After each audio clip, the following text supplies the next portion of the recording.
contribution. So give it up on the feet and welcome Doina Ciobanu.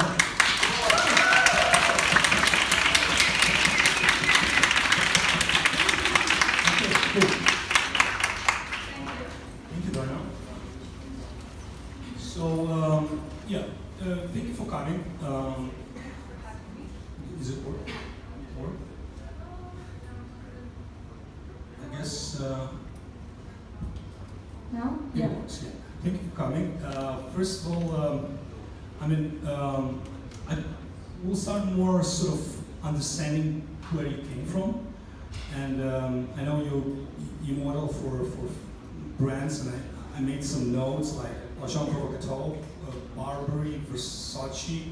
I mean, your style and your modeling was featured at Elle, Glamour, Harper's Bazaar, Marie Claire, Toddler, The Telegraph, or Vogue. Like it's an impressive list.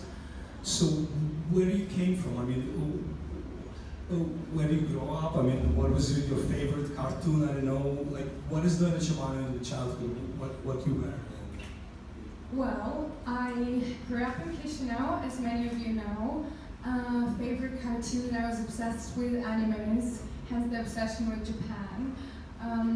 I've always really loved, especially if any of you know, Studio Ghibli animes, which usually their main character is always a woman, or actually mostly a young girl that always saves everyone, and she's always the hero. And I think without realizing, I kind of looked up to that, feeling that women in Moldova, when I was growing up, weren't really empowered by society. So that was my way of kind of like finding that little hope that, you know, that can happen and women can be just as good as men. I studied in Chisinau, both school and then university, and now I live in London. So I know you turned down an university placement in Sorbonne, Paris. Yeah. Why? What was the reason? Well, when I was finishing high school, I was kind of not sure about what I was doing, because obviously doing what I was doing in Moldova, it wasn't making me any money, and also I always kind of knew what I wanted. So I wasn't doing anything with like small advertising firms here or small brands that I knew didn't really represent me just for money, because I knew I had to keep my image very clean. So I was like, this is not working, this is not making me any money, what's the point? I should just go and, you know, follow a traditional kind of career path, go to a good university, have my diploma for my parents, and I was thinking of Paris, and obviously Sorbonne kind of came up, so I started doing really intense French classes because I was very motivated. So in 1 year I caught up on all my lost kind of rusty French, and I applied and they accepted me, and then kind of like, I think I was going to visit my boyfriend in London for quite a bit, and then I started meeting just randomly a lot of people in London, and I realized that actually, even if I was from Moldova, and even if no one knew where I was from, and no one really cared about Moldova, because at the end of the day, it's such a small country that it really doesn't impact anyone on a global level. People still liked what I was doing, and they still kind of liked me as a personality. So I thought, you know what, I might actually give Europe a try for my career. So London was a little bit too big for me, so I moved to Bucharest, and I decided not to go to Paris because obviously Sorbonne wouldn't have allowed me to work at the same time as I was studying. So what I did, I applied for university here, and I went on a special program, which basically allowed me to skip all the classes and just come for exams, which was very difficult because I'd have to come back and study like crazy for 2 weeks and do all my exams. And I've always been against bribery and against corruption, so I was always studying with my own strength. And I was living at the same time in Bucharest, working with some magazines there. But Bucharest, as great as it is, it became quite small for me very fast, because at the end of the day, you know, all the huge luxury brands are only franchises there. So if you want to work with them, you have to work with the regional teams that have really small budgets, and it never really makes impact on a global scale. So I thought, I now know everyone in Bucharest. I've worked with I literally worked with everyone from Harvard Bazaars to Forbes to Elle. I thought, you know what, my boyfriend's in London, I might as well give London a try.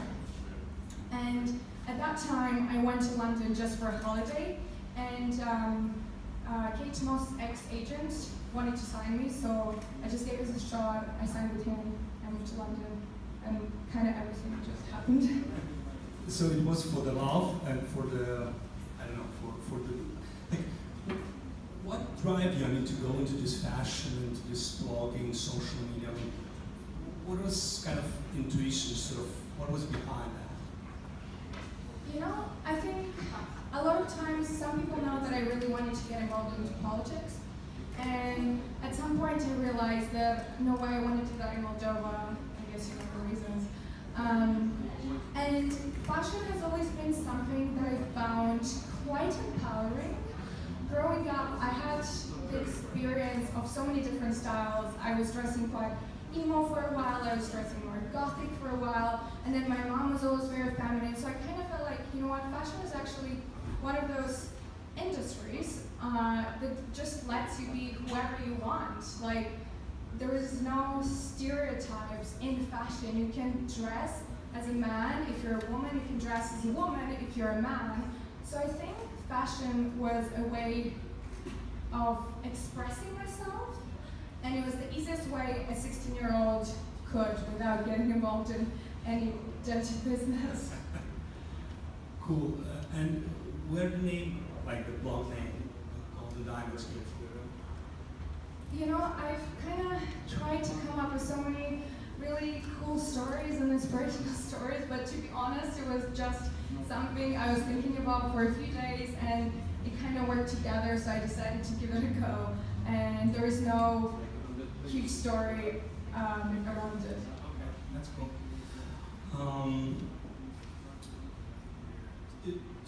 So people see the Instagram, see the social media thing, they see the brands, the names. What is behind it? And I know you talk about the hard work, so give us, for us maybe really interesting to understand, what do you do daily? I mean, how, like this 10 years overnight success, sort of that thing, how would it happen? I mean, how you organize yourself, how much work you put in what kind of things? Yeah, there is a lot of hard work behind the perfect images on Instagram and behind the perfect message. And to give you an example, for instance, whenever we travel, we will always plan in advance. We'll research the destination, we'll find the most photogenic places. So first of all, it's the research before, say, a trip. Finding really unique but photogenic places. Secondly, we get there, and if we're somewhere for 3 days, that means we have to maximize that in the best possible way. So we might end up working, you know, like 14 hours a day, just wake up at like 5 in the morning to get the sunset on some beach outside the city, and it will be like travel to location, getting back, getting changed the makeup, traveling again to another location, shooting, coming back, getting changed, traveling to another location, especially if it's a project or editorial we're working on, and you know, a lot is expected of us. We will put a lot of effort in specifically the makeup, the styling, choosing the destination. So that is definitely something people don't realize. And I know a lot of travel bloggers or travel Instagrammers that have amazing photos, and then when you hear what they have to go through, they'll have to climb a mountain for like 5 hours to get that perfect photos, and then everyone's like, oh, that's so pretty, and so like, I just want to do that, but you don't realize what is behind it. Or, you know, it will be like a team holding them behind not to fall off the cliff to get that good photo. And at the same time, of course, there is the planning the content a lot in advance, getting specific photos out there, say if it's styling, I will try to always mix up my wall, so I'll have a little bit of fashion, I'll have beauty, I'll have destination. Now recently I've tried to add a little bit more art in as well, because I really like that, and it's a part that I've never really shared. And you always have to kind of check your wall and create the content that fits with everything else. It's not just, oh, I'm in this pretty place, you know, snap a picture and post it. And usually, only during fashion weeks or maybe big events, I will post live, but everything else is pre-planned. And that's what a lot of people forget. I think a lot of people forget that Instagram is now treated as a blog. It's not live anymore. It's all pre-planned. It's like editorial. And a lot of the very huge Instagrammers, they have professional pictures taken on professional cameras with full teams, either doing the photography, the makeup, the hair, everything is planned. That's cool. So let's say I'm young, I'm here in this country with all of its challenges, with no resources or limited resources. How to maybe, not be Doina Ciobanu, which is better. Yeah, don't try to be Doina. Exactly. But sort of how to aspire to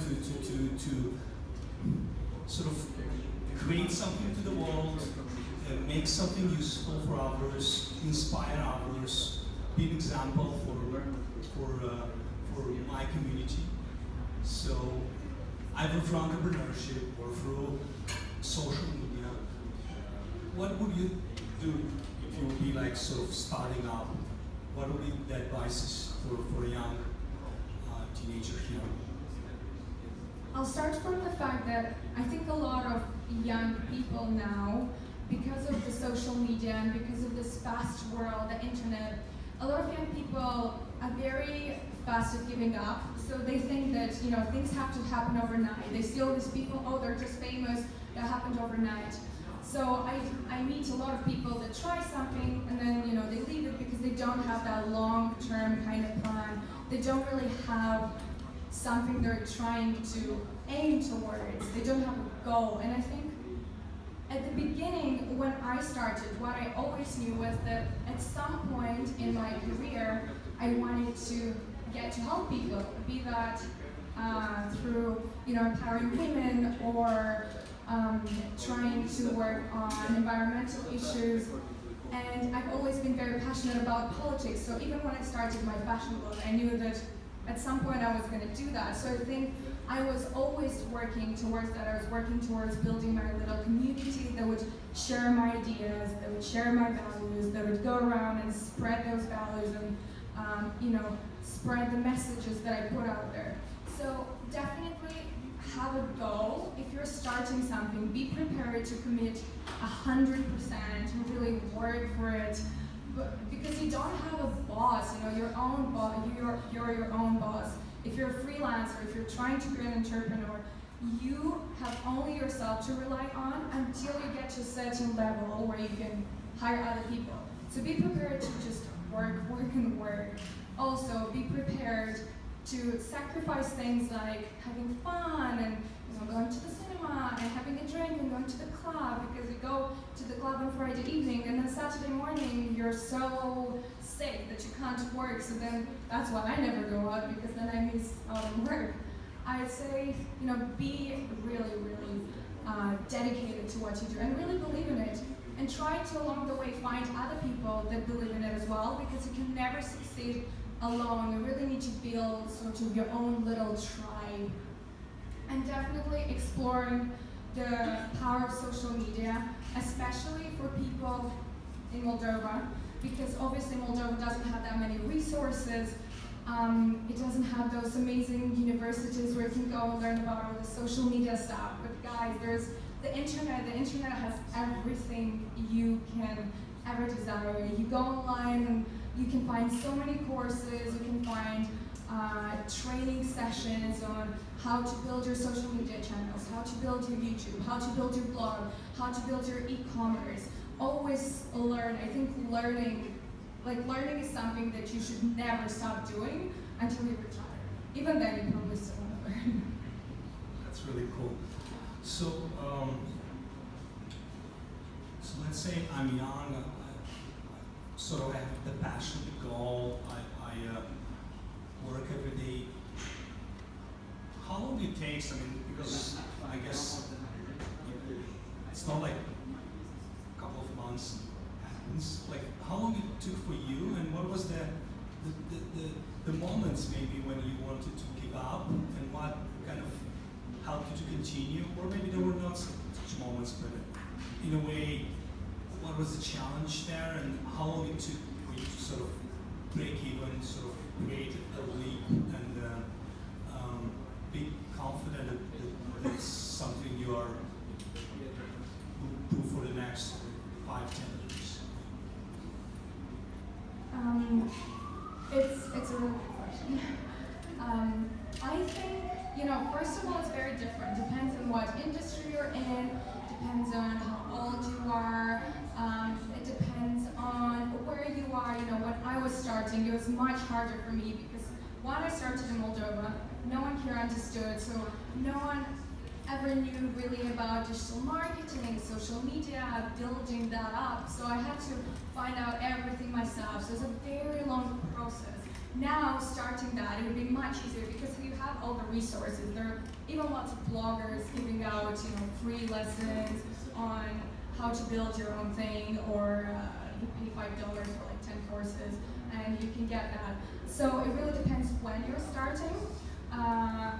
Also, it depends on, of course, how dedicated you are. But I would say, it's hard to judge success.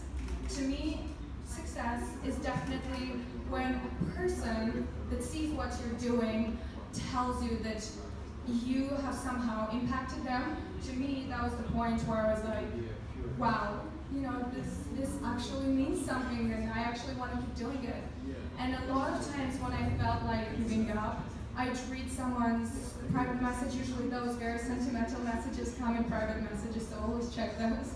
And I'll read someone's message that's really, touches me on a different level. Like I've had people who've written me about wanting to commit suicide and how, I've somehow inspired them not to do that because of the beautiful content.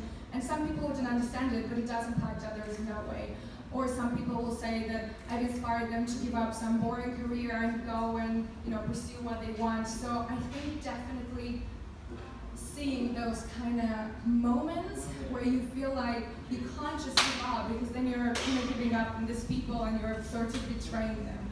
To me, that's success. Seeing that you're building that small community and actually touching other people's lives.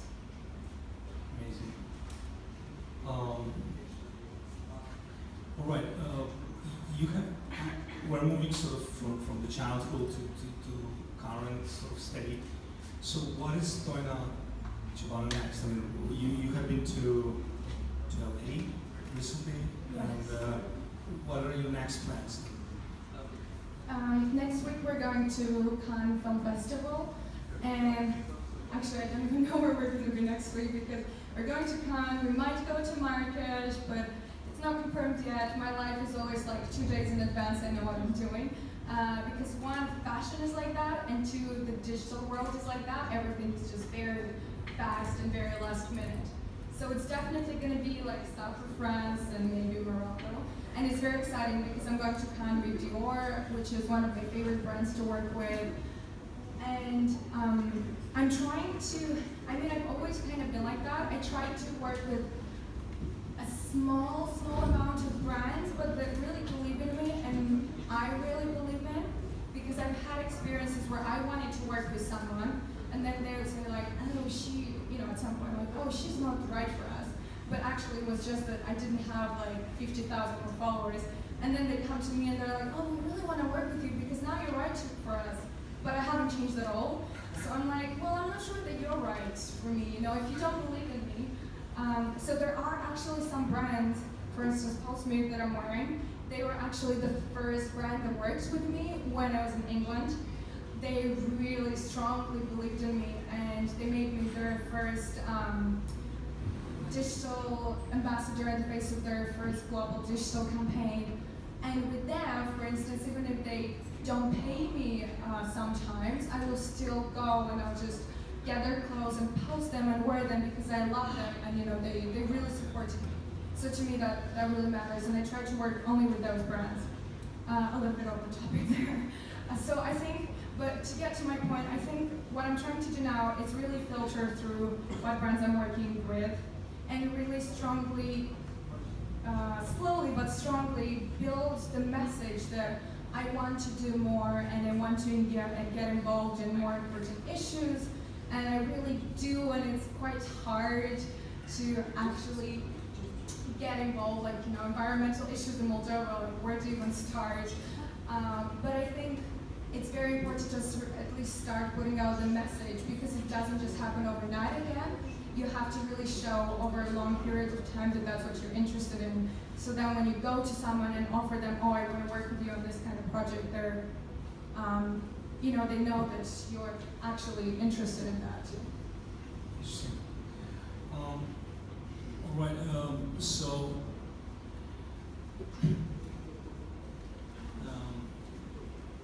question more related to social media, as you are there and you experiment a lot with that. What is the challenge? See, like, let's say if I want to start right now, I don't know, I first sell online because I have a shop of, or I don't know, my own shop, or maybe I want to be an influencer in, I don't know, in culinary or maybe in entrepreneurship. Which channels you see like really good, I mean, works a lot, I mean, sort of good in ROI, in return of investment, and where would you start right now to build your audience, to build a tribe in this online space? If you're an e-commerce, I would say a lot of brands that I know, they'll go and like buy followers or follow and unfollow and those kind of things. You know, they might work if you're like an influencer, but if you're in e-commerce and you actually want to sell something, you don't need a big following, you need actual people buying your stuff. So what you need to do is get those real followers. And how do you do that? By being a small brand. Well, first of all, you start from finding local influencers with small followings that probably won't even charge if they're small enough, but you, by being a small brand, if you go to someone really big, they won't probably even want to work with you, because there's always, you know, as an example, Fire Festival that happened recently, something that's not verified is very, and isn't credited by others, it's very hard to work with. So start from small influencers, send them gifts, even just, you know, find people's addresses. That's probably easier in Europe actually than here. But write to them, offer them gifts in return for a tag or in return for a little post on their Facebook or whatever. And that's how you build and that's how you start. And it might sound very slow, but that's actually how, you know, a lot of brands have grown insanely. There is this watch company, Daniel Wellington, that's actually a perfect example. They now have Kendall Jenner as their face. They started about 5 or 6 years ago. They started literally by sending all the bloggers around the world a watch for free. Back then, not many people were charging. Everyone kind of liked their watch because it was nice enough and it looked good in photos. So they were sending thousands of watches everywhere around the world. They were probably the best watch company at the time to actually grasp that influencer idea. And now they're much bigger than everyone else. You know, they have a bigger following than like the Maurice Lacroix and stuff like that, because they understood the value in that, and they understood that the investment of sending those watches without actually having anything guaranteed still returned a huge conversion rate. So that is what you do if you're a beginner brand. If you're an influencer, I'd say start from partnering up with people of approximately your following. You know, reach out to them and say, oh, let's hang out together, post each other's photos, let's do a video together on YouTube, cross-promote each other. Always look at people of the same following. A lot of people make the mistake of, oh, I have 10,000 followers, I'm gonna write to this person with 500,000 followers and ask to promote me. Like, that's not gonna work. And then, you know, try to pair up with brands. So, for instance, you see a local brand and even a more international brand, but with quite a small following, or say you have 10,000, they have 50,000 or 100,000. If you write to them, and say, okay, I'm gonna get your product, I'm gonna publish it on my page for free, I'm gonna create all this nice content, you show what kind of pictures you do, you can do really nice kind of editorialish professional photos and say, I'm giving all this to you for free, all I ask in return is for you to publish me. A lot of brands will actually do that. You'd be surprised how many brands do those kind of things because they still pay people to create content. They'll pay their photographers, they'll pay their models, and you're doing this for free. So I do advise to try contacting those brands. And of course, there's lots of ways, like the follow and follow. I know a lot of people do that. I haven't done that, but I know it works because I have seen people really grow. The commenting under other people's pictures. Then there are even communities online where you can register and where you all agree to comment on each other's photo when the other person publishes it. So it's all about kind of helping others build their platform and them helping you build your platform. I'd say it's quite hard to make it on your own right now because the likes of Instagram and Facebook keep making it harder in order to charge more for advertising and stuff like that. So. Thank you. That's a lot of there's a lot of ways. Like I can't even think of them all, but there's so many online. Yeah, but it's very interesting because like in my mind was find someone that's kind of 10 steps ahead of you. But what you're saying is find someone at your level and then partner, because the guy who's 10 steps ahead of you, it's kind of gets a lot of attention from people around, and then you kind of are another guy. But when you find someone on the same level, you can partner together and grow together, that's another experience, and it's really doable. It's like, it's easy. Yeah, and another thing, sometimes there's a much better conversion rate. Oh, it's getting really sunny. There's a much better conversion rate from a smaller following, because what people forget is the smaller the following is, the more actually likely they are to be very dedicated to that person. So they really follow them because they really like that person. They really won't like what they post. So if that person recommends someone else, most of those people are probably going to follow that other person. Whilst if someone huge recommends you, they hang out with cool people every day, and their followers see so much commercial content. They get lost in the stream of with other photos because they don't get the same conversion in likes and comments, so you're more likely to get a nicer, more dedicated following from a smaller person. It's more affinity of the following. All right, so we want to also engage the audience.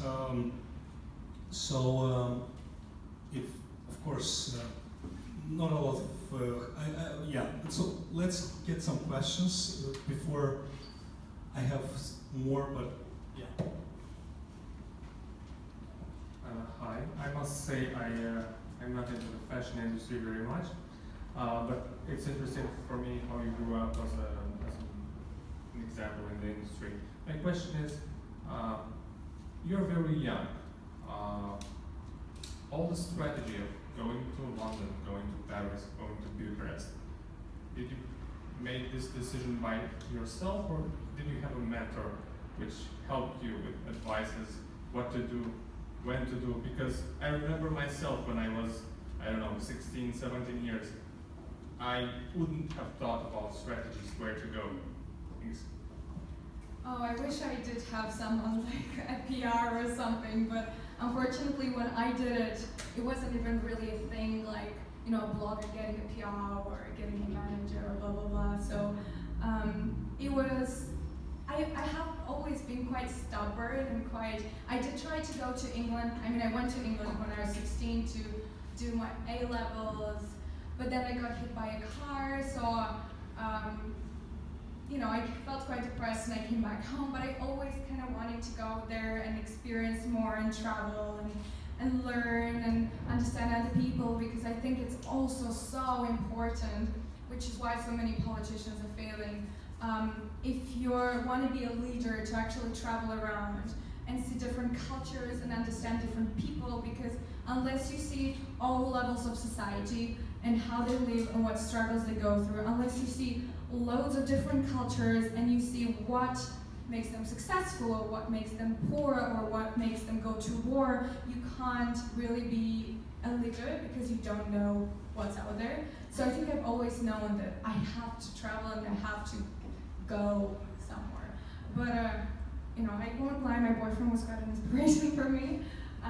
And my parents as well. Like, I was actually very lucky because they've always supported me. You know, they always wanted me to be with them because they just love me being at home. But at the same time, they're like, you want to go, go. It's your decision, it's your life, it's your happiness. And I think that's what a lot of Eastern European families are missing. They're missing the fact that, you know, like, parents sometimes try to make their children live the life they wanted, whilst what they should just do is let the children try and let them fail and let them try again and let them fail again. And there's no need to be afraid of failure and trying things and, you know, traveling around and even going bankrupt sometimes along the way. So. Cool. Okay.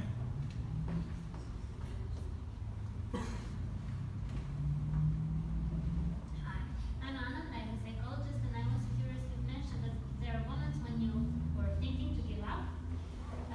How did you manage to cope with those moments? Because, as we know, everyone has ups and downs, and probably also have one. Can you talk a little bit about your coping strategies? I'm still kind of working out a strategy for that. I think, obviously, people around you supporting you.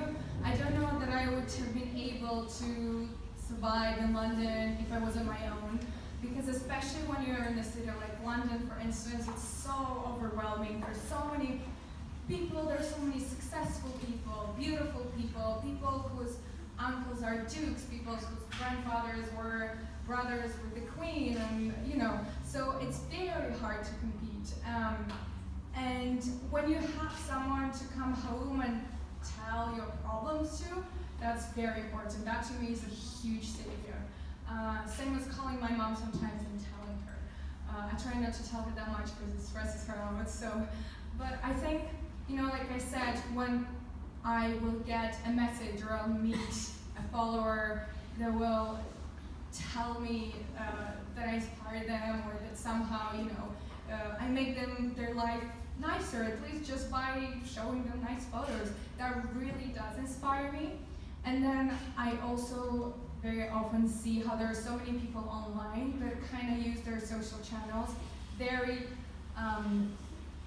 self-absorbed, and they only really promote and think of how they can make more money and how they can buy more Chanel and more blah, blah, blah. So I'm like, well, if I'm not going to do what I want to do, and if I'm not going to go towards my goal of, you know, helping society in the future, who else? You can't really expect other people to do your job. So yeah, it's a number of reasons. I think sometimes it's almost good to write, you know, the things you want to achieve down, and specifically what makes you want that, how it will help other people, blah, blah, blah. And then when you're feeling really low, you can read that list and you're like, okay, maybe I should just torture myself a bit more.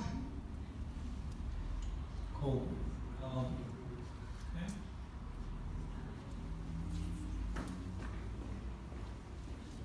Hi, it's nice to meet you. What do you think about ethical fashion, and if there will be a thing in the near or far future? Sorry. Ethical fashion. Oh, ethical fashion. Explain what's that.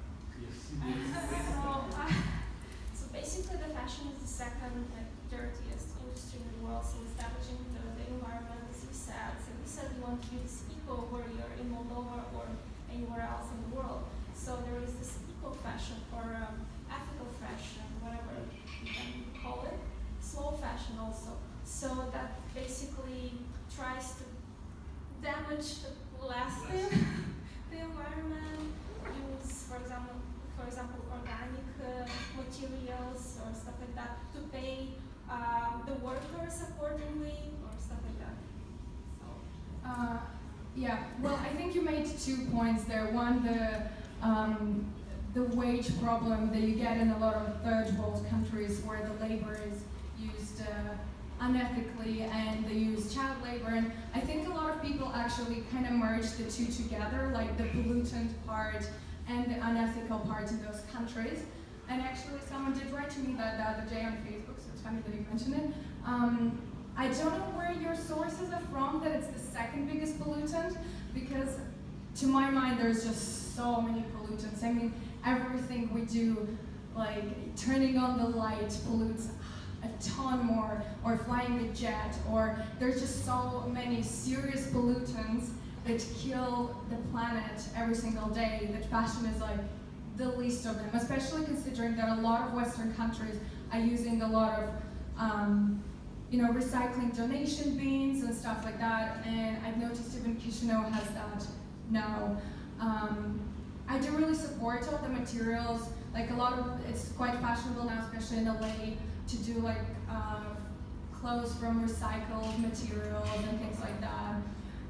But at the same time, unless people change their attitude towards fashion and how they then deal with the clothes they have, unless they actually try to elongate the life of those clothes by giving them to others, by donating them, I don't know, by selling them if you really want the money, I think there isn't really much change, because even that recycled material, it's still gonna then be thrown out, so it's still gonna pollute in a way. So you do need to think of clothes more like a universal thing. So what I do with a lot of my clothes, I always try to give them to others, either donate or give them to my family, my cousins, give them to fans or whatever. So it's always kind of like, it doesn't just end, the life of the clothes doesn't just end with me. And I have noticed that a lot of the Scandi countries are also working on a lot more kind of like eco-friendly clothes. I do think that there's a lot bigger problems than that. Just the lack of recycling in Moldova. That is polluting Moldova much more, or the non-eco-friendly energy in Moldova polluting Moldova much more than people wearing clothes and throwing them out. But it is the second. Okay, I'll look that up. Thank you. And the oil industry is the first. It's the first. Yeah. Right. Maybe usually what we do at Dreamups, we do a fireside, kind of really quick questions. You answer one I word. have a question from a participant that is not here. Yeah. But he just sent me the question on Facebook. Yeah. I'll read it in Romanian because it's a really long question. Așa. Să zicem, salut Doina, să zicem că ai o colaborare cu un brand. Prețul ieșind din media de 100.000 de vizualizări ori 10.000 de clicuri. Să zicem că peste un anumit timp se întâmplă ceva și aceste cifre devin de 2, 3 sau chiar mai multe ori mai mari. Sunt prevăzute condiții de plată pentru astfel de creșteri neașteptate. Să zicem pentru 1-2 ani are loc creștere, e posibil de indicat așa posibilități. Eu pot să dau să citești încă o dată, că e super de te rog, dacă poți. Este problemă la matematică, cineva.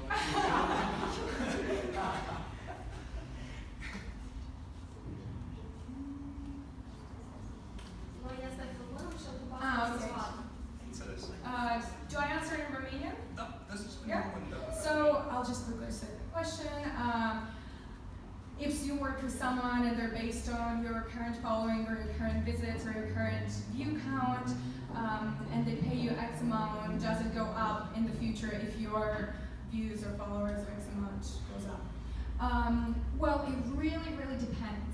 I mean, usually that won't happen because, say, for instance, if in this case we would be talking about a long-term ambassadorship, because all the other collaborations are usually short-term. They're like, you do one post or you do X amount of posts, or this month you go to their event or whatever. They're usually like more like ad hoc collaborations.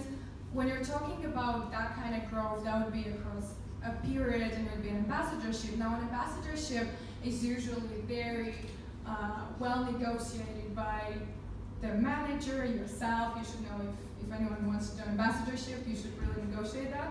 Because usually an ambassadorship will be across multiple months, across multiple years. What happens is there'll always be, you get paid X amount, but with the potential to renegotiate it in like a year or 2 years.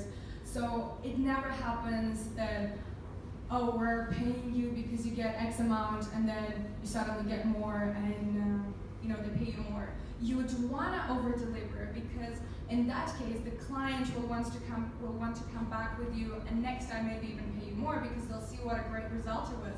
But they don't really pay specifically for the number of views on a video. You know, they pay for the whole package. They pay for you, your channel, whatever. So no, it wouldn't normally happen.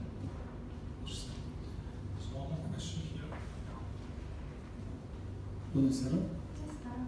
Mă numesc Geo Pașcu, sunt cofondator al brandului La Gilas, brand cu colegii mele de haine pentru femei.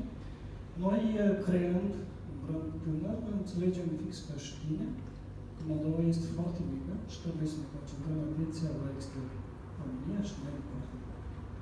Și lucrăm la asta. În același timp, auzim de istorii în care tot brandurile sau designerii mici, oferind atenție, produse sau alte lucruri la blogeri cu renume mondial, peste noapte devin extrem de populare. De exemplu, Vica Gazinskaya din Rusia sau Doina Ciobanu, ceva de genul ăsta. Extrem de populare. Întrebarea noastră ar fi brandurile locale, tineri designeri, care ar fi acele, cel puțin 3 lucruri, moduri de abordare a bloggerilor, a influencerilor mondiale, mai departe noastră avem brandurile, așa ca să vă atragem atenția, pentru că evident cei din Moldova nu-și permit bugetele enorme a brandurilor internaționale. Depinde foarte mult, poți să răspunde? În primul rând depinde foarte mult de care este viziunea brandului.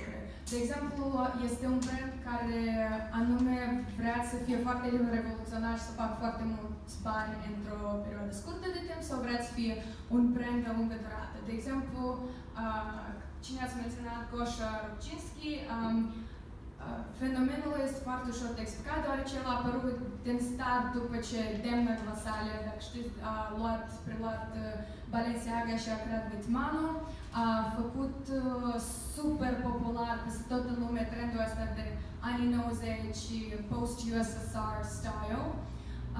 Acesta era foarte bun prieten cu toți oamenii cei mai corecți și influenți din industria modei din Rusia, gen Miroslav Duma, Elena Perminova și tot așa mai departe. Deci eu când a ieșit pe piață, el de start a avut succesul ăla. Și după ce el a devenit renumit, Goșa a apărut ca un oportunist care anume să abordeze același stil ca un fel de plan B, dacă n-ai destui bani să cumperi Dreamups, mergi la Goșa Rupcinski și cumperi același stil. Și, de exemplu, Goșa, în 2-3 ani, nu va avea succes care l-are el acum, deoarece la dânsul tot stilul este construit pe moda din prezent. Faci foarte mulți bani, deoarece lucrează cu Fila, cu Champion, bla bla bla, cu Reebok, faci foarte multe colaborări din astea, foarte importante și bine plătite, dar în 2-3 ani nu va fi relevant. Deci acum este întrebarea, vreți să fiți relevanți acum? Dacă vreți să fiți relevanți acum și să faceți mulți bani acum, este foarte ușor. Mergeți și vedeți care sunt cele mai bine vândute chestii. Faceți un brand gen stilul ăsta anii 90, Vețman, Goșa, puțin mai high price, dar nu exagerat de înalt.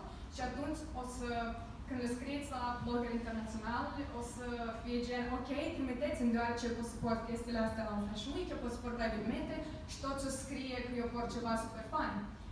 Dacă vreți să fiți un brand de mai lungă durată, este mult mai greu, deoarece și normal că trebuie să aveți stilul vostru pe care o să-l mențineți.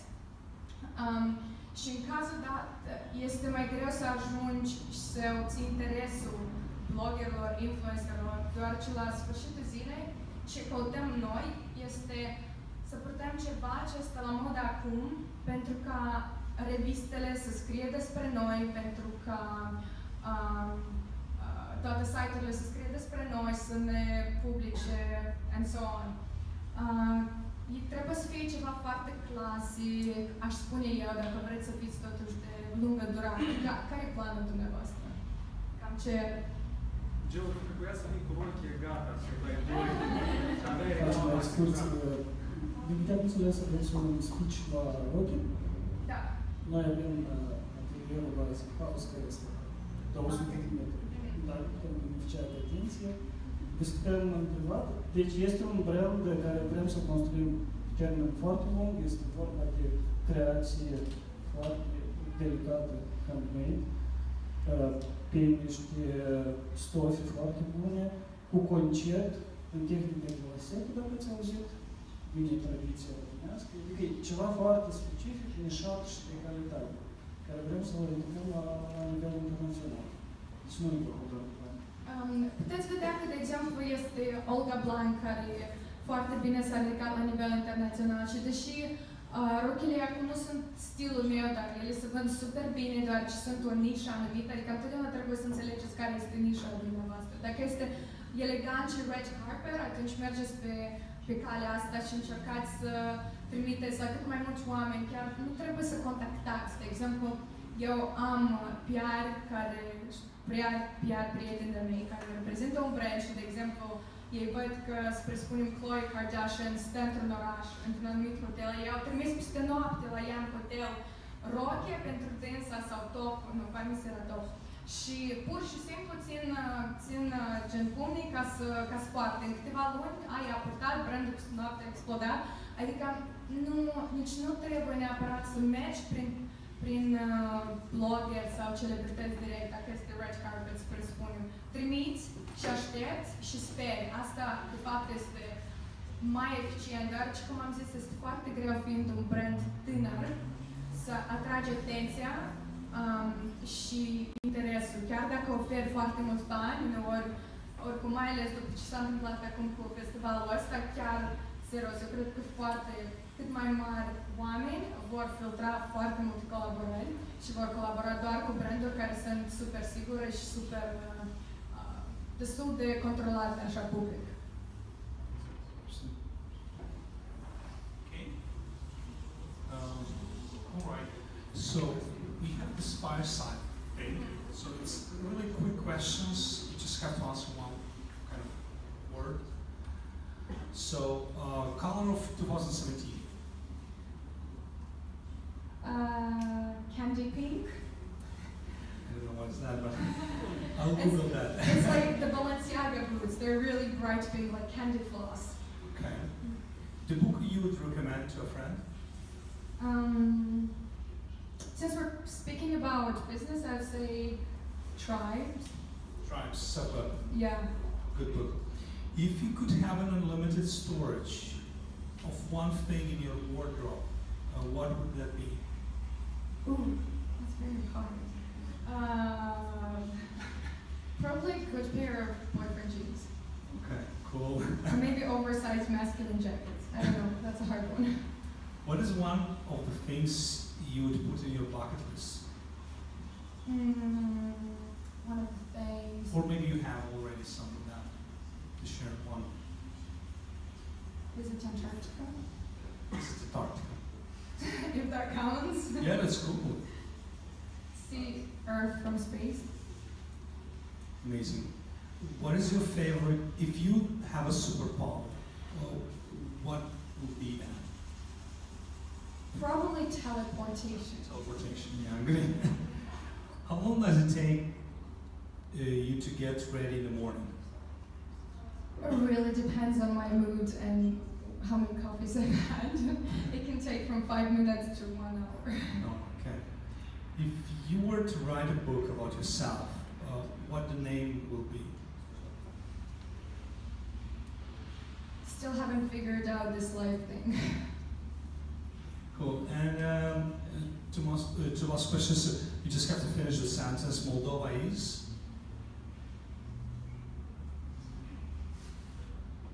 And so many things. Is wine? It's wine. Okay, cool. I think that's the main thing that I tell everyone about Moldova.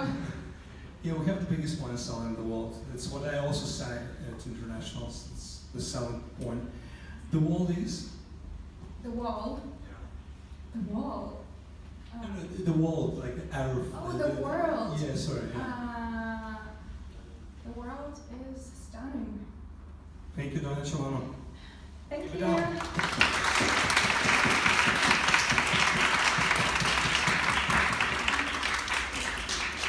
Thank you for coming tonight. We have some more time for beer. There's some more food, so you can talk with Doina. She'll be a couple of minutes here. Thank you for coming.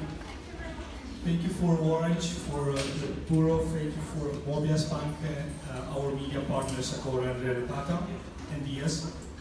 Enjoy the evening. Thank you very much.